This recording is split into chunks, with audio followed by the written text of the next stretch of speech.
Hello everyone, and welcome to the review of the DDpai Mini3 car dash camera.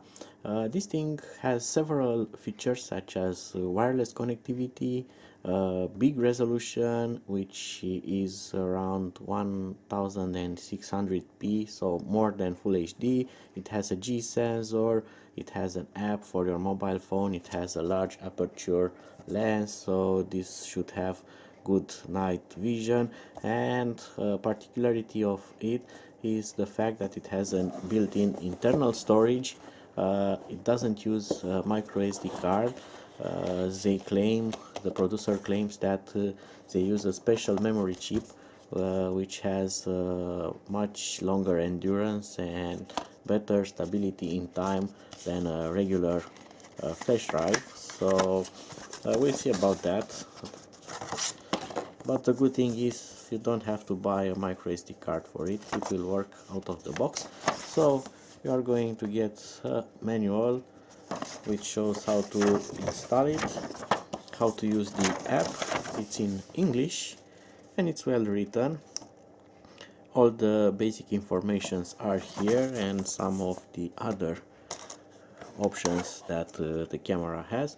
Oh, this thing is the bracket or the holder, and you can see it has a very unusual shape with a jack connector there and 3M adhesive tape. Well, this thing will stick on your windshield like that, and the camera, which looks like this, and I like the way it looks because it's minimalistic.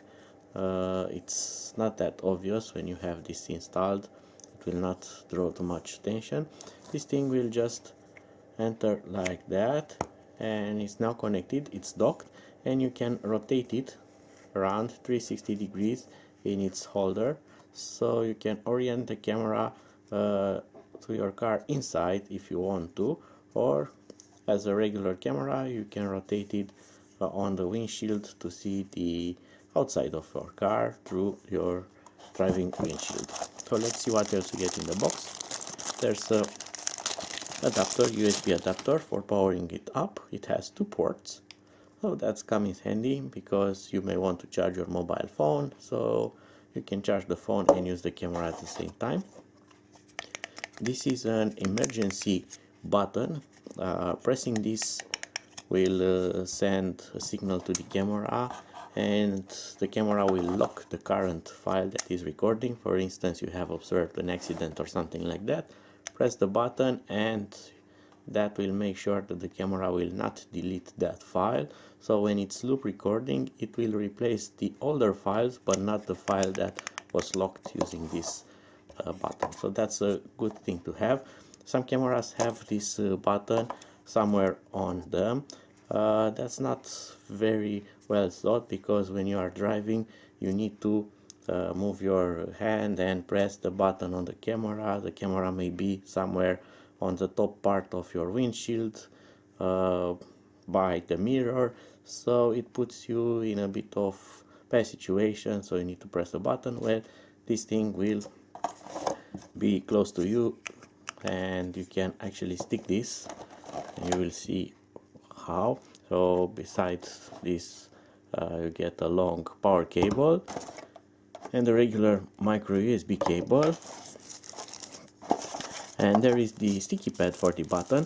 This is a double-sided silicone adhesive pad. This thing will stick the switch where you want it to stick, right on your steering wheel maybe, or somewhere close on your dashboard, so that's going to make it very easy to install. And you get a second adhesive for this pad if in case you want to move the camera and find another place for it to install. And in this bag here you have the wiring tool for power wire. This is a very good thing. You can use this to remove your car trimming or those small plastic rivets that hold car interior. So you are going to take those off and you can route the power wire nicely and then put all things back. So this is a very good thing to have, and it will ease the installation. So now let's put the camera to test, I'm going to remove this protection from the lens, and I'm going to power it with a micro USB directly onto the camera itself.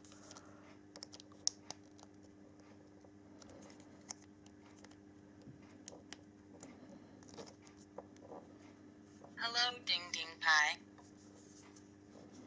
Okay, so they do not say DDpai, they say DDpai or something like that. I'm going to use the app, so I'm going to increase phone brightness, DDpai app.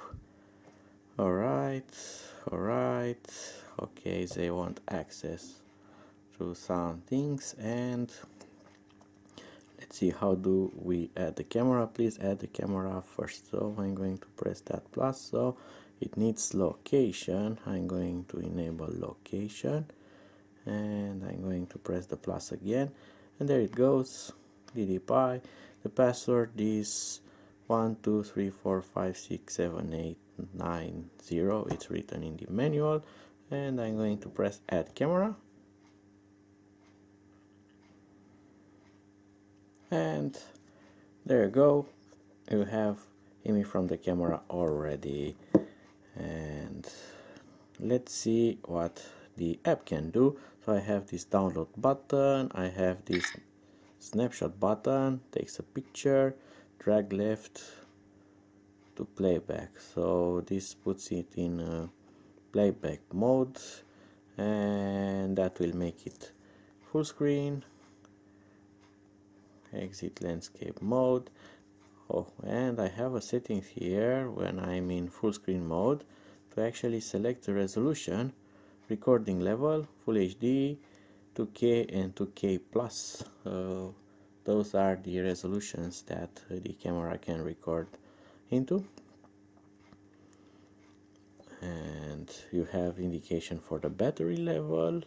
I don't know if that's the battery level of my phone or the camera, or if the camera has a battery or a supercapacitor.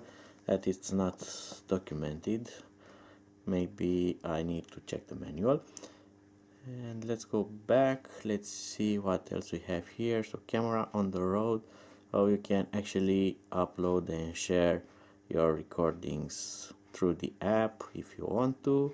You have albums. It shows what the camera has recorded. It's me. You can create an account for this camera. After login you can use more functions, so I will make an account for that. Let's see settings. You have language, plenty of languages to choose from. Camera settings, for camera name, camera password, camera volume, microphone recording, video with snapshot, 10 seconds, resolution, advanced settings, remote control pairing. Let's pair this remote control.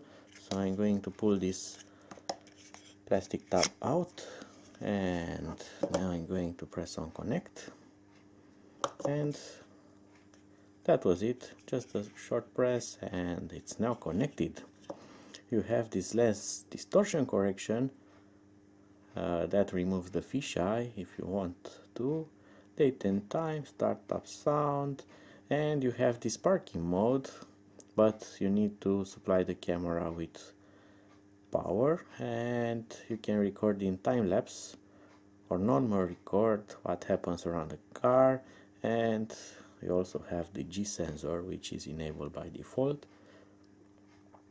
Camera storage management shows the space on its internal storage.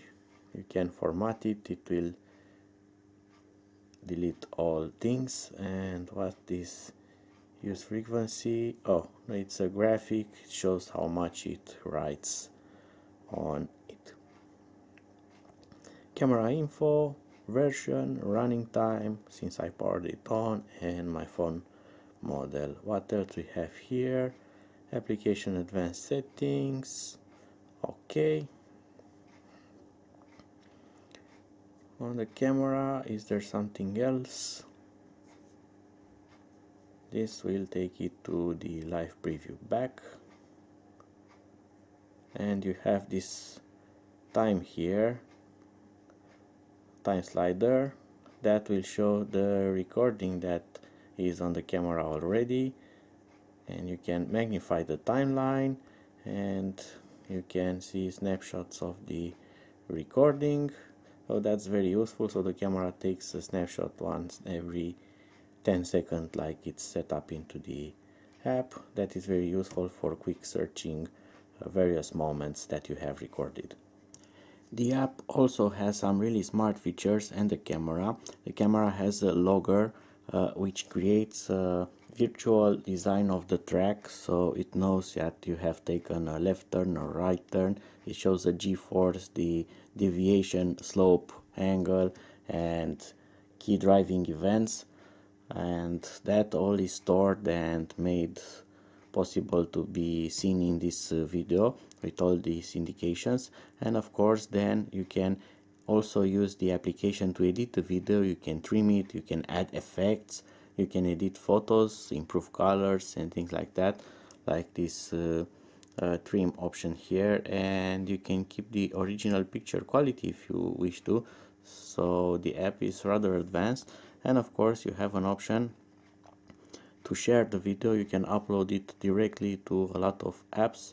You can put it on the road option of the DDpai app, and you can share it globally through the app, or you can upload it directly to YouTube.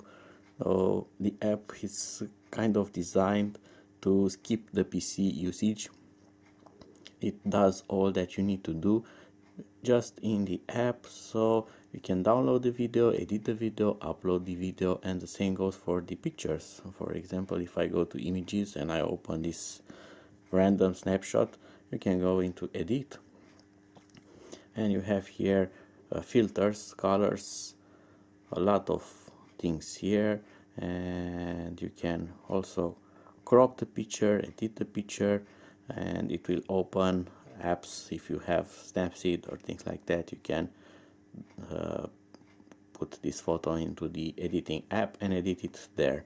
And that's kind of interesting because the camera should have good image quality, and why not benefit from all these things in just one app?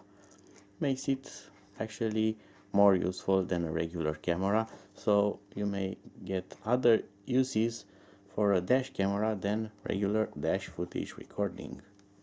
Another interesting feature is the about with a new sign here. It has a new firmware available, so I'm going to update it now.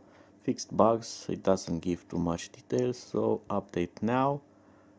Downloading upgrade package.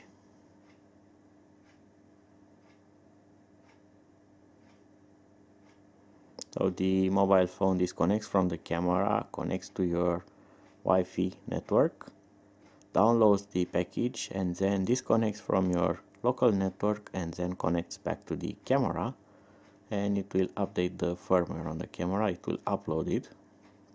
So it's now connecting to the camera. Updating. Keep power on. I like the fact that this camera has a voice. It's not only a gimmick, but it makes it a bit more human. I'm joking. Besides having strange beeps and sounds, actually it's better to have a recorded voice that tells you what is happening than hearing different codes or seeing flashing LEDs. I like that. And it's now upgrading, so I don't have to touch anything and just keep power on. Hello, DDpai. So the camera has rebooted probably, but the app has a timeout, and that probably is a safe time for it to finish. Update success. Okay, so we have the confirmation, and then the camera should connect back to the app, and we should get rid of this menu here probably. We'll see in 1 second.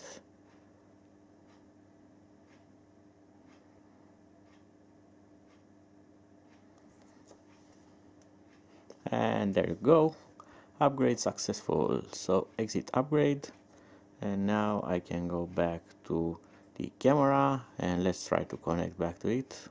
It has connected instantly, so the update was a real success and it went as it should. Right, so you have seen most of the features, most of the settings. What is now important, it's actually how the camera records, because that is its main job. We need to see some quality samples to see how this thing works in real life. So let's install it to the car and see how that goes.